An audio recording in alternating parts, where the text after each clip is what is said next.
Hello everyone, welcome to SK maths. तो friends, maths के इसमें कुछ बेसिक पॉइंट को डिस्कस करने वाले हैं हम लोग। तो चलिए, उससे पहले बता दूं कि इस वीडियो को ध्यान से देखना है बेसिक समझने के लिए, और उससे पहले ये जान लेना ज़रूरी है, इसमें जो है जितने भी बेसिक पॉइंट्स हैं उससे आपको प्रॉपर नोट्स बनाते रहना है और उसको एक कॉपी पे नोट करते रहिएगा। इसमें हो सके तो वीडियो को रोक करके या तो स्क्रीनशॉट करके इसको रख सकते हैं और आप नोट करते रहिए। चलिए वीडियो को स्टार्ट करते हैं। तो पहला पॉइंट से ध्यान से देखिएगा, किसी संख्या में शून्य का गुणा किया जाए या शून्य में किसी संख्या से गुणा किया जाए तो गुणनफल शून्य प्राप्त होता है। कहने का मतलब वो राशि कोई भी हो, चर राशि हो या अचर राशि हो, उसमें अगर हम जीरो से गुणा करेंगे तो उसका जो गुणनफल आएगा वो हमेशा जीरो प्राप्त होगा।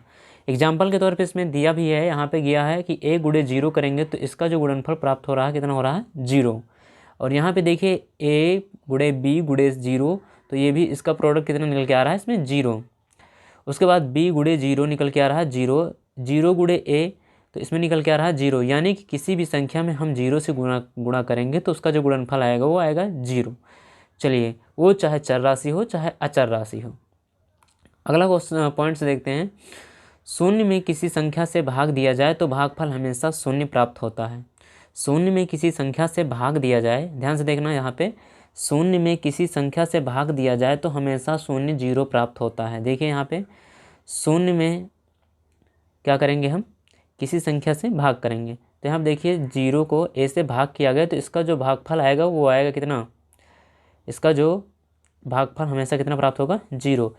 किसी भी भिन्न का अंश जीरो हो तो यह भी कह सकते हैं हम कि किसी भी भिन्न का अंश जीरो हो तो उसका जो मान होगा वो जीरो हो जाएगा।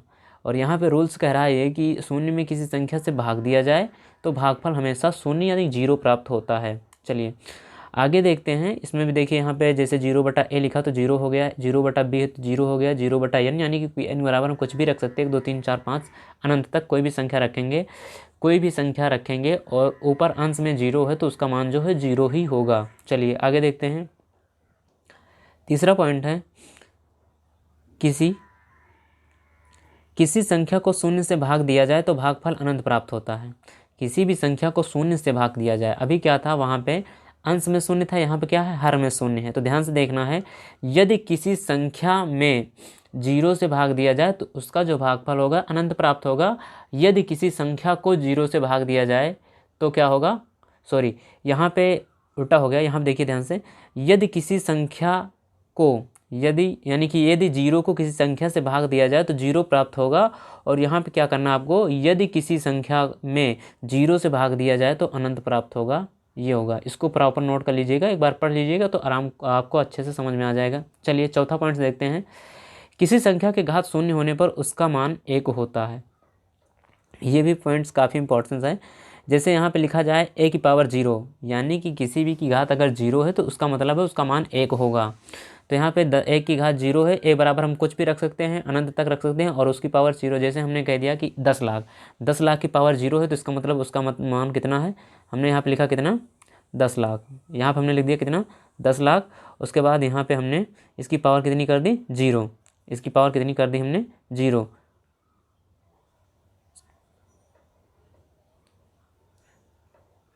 एक मिनट फ्रेंड्स, तो यहाँ देखिए इसकी पावर हमने जीरो कर दी तो इसका मतलब है इसका मान एक होगा।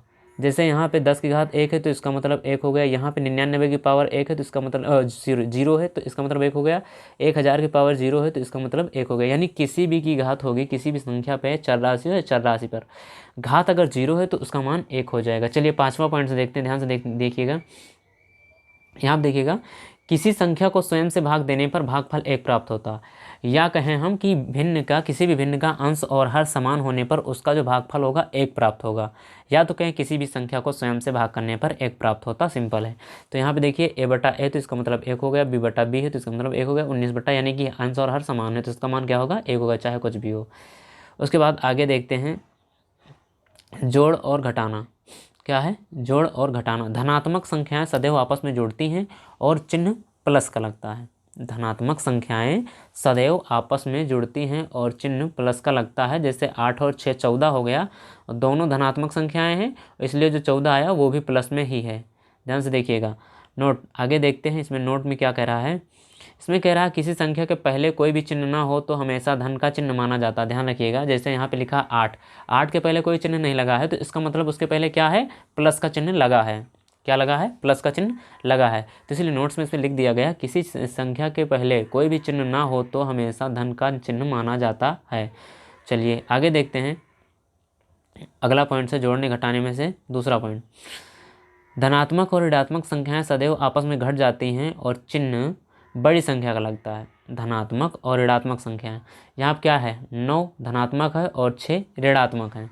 तो ये दोनों आपस में तो पहले घट चुकी हैं और चिन्ह किसका लगाया गया है, बड़ी संख्या का, बड़ी संख्या का। तो बड़ी संख्या के सामने कौन सा चिन्ह लगा है, प्लस का। बड़ी संख्या कौन है, 9, और 9 के सामने क्या है, प्लस लगा, इसलिए 3 में हम प्लस लगा देंगे। इसी प्रकार अगले एग्जाम्पल्स में देखते हैं। इसमें देखिए +9 - 11, तो +9 - 11 हो जाएगा बराबर -2। +9 - 11 बराबर हो जाएगा -2। क्यों होगा, यहाँ पे रूल में कहा गया धनात्मक और ऋणात्मक संख्याएं सदैव आपस में घट जाती हैं। यानी कि एक संख्या धनात्मक होगी और एक संख्या ऋणात्मक होगी तो हमेशा घटेंगी, एक दूसरे से हमेशा घटेंगी, और उनका जो अंतर होगा वो माइनस में होगा या प्लस में होगा, उस पर डिपेंड नहीं करता है कि उसमें दी हुई जो संख्याएं हैं वो उसमें कौन सी संख्या बड़ी है।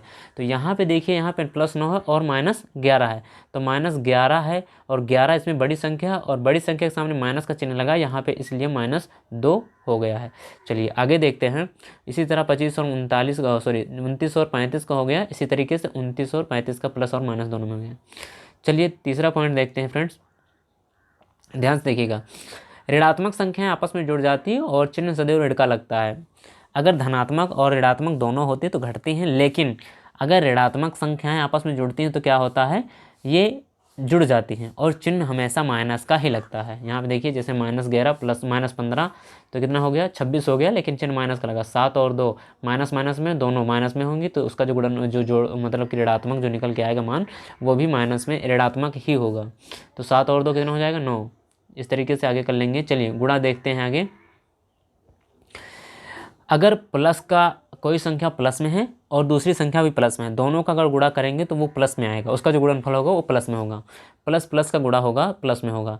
जैसे 4 × 5, 4 और 5 दोनों प्लस में हैं तो इसका जो गुणनफल होगा वो 20 होगा, वो भी प्लस में होगा। किस में होगा, प्लस में होगा। अगर कोई एक संख्या, दो संख्याएं दी जाए जिनमें से एक संख्या प्लस में हो और एक संख्या माइनस में हो तो उसका जो गुणनफल होगा वो भी माइनस में ही होगा, उसका जो गुणनफल होगा उसका वो माइनस में ही होगा।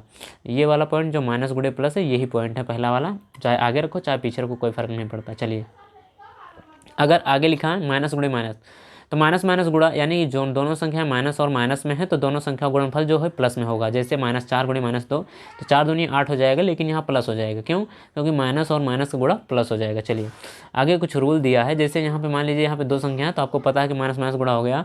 यहाँ पे ध्यान से देखिएगा, कहा गया है कि यदि माइनस का गुणा, क्या कहा गया यहाँ पे, यदि माइनस का गुणा समबार हो, यदि माइनस का गुणा समबार हो, यानी कि जैसे 2, 4, 6, 8, 10, 12, 16, 18 इस तरीके से माइनस का गुणा हुआ हो तो वहाँ पे जो गुणनफल आएगा वो प्लस में आएगा। अगर माइनस का गुणा विषमबार हो, जैसे कि 3, 5, 7, 9 इस तरीके से, तो वहाँ पे जो गुणनफल आएगा वो माइनस में आएगा। जैसे आगे देखिएगा, यहाँ पे दिया हुआ है, यहाँ पे दिया हुआ है 2 × -3 × 5 × -3, तो यहाँ पे कितना हो जाएगा, -2 3 6 5 30 3 90 हो जाएगा और चिन्ह प्लस का लगेगा। क्यों, क्योंकि यहाँ पे देखिए माइनस एक बारी यहाँ पे आया, एक बारी यहाँ आया, तो माइनस माइनस कितना हो जाएगा, प्लस। इसका मतलब क्या हो गया, सम 2 बारी यहाँ पे आया है, इसलिए यहाँ पे जो प्रोडक्ट इसका निकला है यानी गुणनफल जो है वो प्लस में आएगा। आगे देखिएगा ध्यान से, यहाँ पे दिया है 5 × -4 × -2 × 3 × -3, तो यहाँ पे देखिए 5 चौक 20 दूनी 40 थे, 12 दूनी 24, 240 हो गया। लेकिन यहाँ पे चिन्ह माइनस का लगा, क्यों लगा है, क्योंकि यहाँ पे देखिए माइनस माइनस 3 बार आया, एक बार यहाँ, एक बार यहाँ, एक बार यहाँ, और 3 क्या है, एक विषम संख्या, इसलिए जो गुणनफल आया वो भी एक माइनस में ही आएगा। चलिए आगे देखते हैं भाग। तो ध्यान से देखिएगा, यदि अंश और हर के चिन्ह समान है, यदि अंश और हर के चिन्ह समान है तो धनात्मक मान प्राप्त होगा, और यदि अंश और हर के मान असमान है तो ऋणात्मक मान प्राप्त होगा। सिंपल है, ध्यान से देखिएगा, इसको नोट करते रहिए, काफ़ी इंपॉर्टेंट चीज़ें हैं यहाँ पे।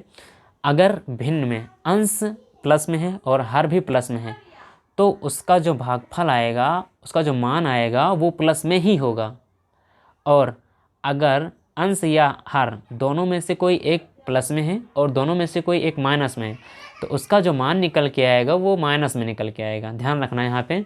जैसे यहाँ पे देखिएगा पहले डिब्बे में क्या लिखा है, अंश जो है प्लस में है, 9 प्लस में है और 3 भी प्लस में है, तो प्लस और प्लस दोनों है, तो इसका जो भागफल है वो भी प्लस में ही आएगा। ठीक, उसके बाद ध्यान से देखो इधर, उसके बाद 9/-3 है, तो 9/-3 है, तो यहाँ पे देखिए अंश वाला प्लस में है लेकिन हर वाला किस में है, माइनस में है।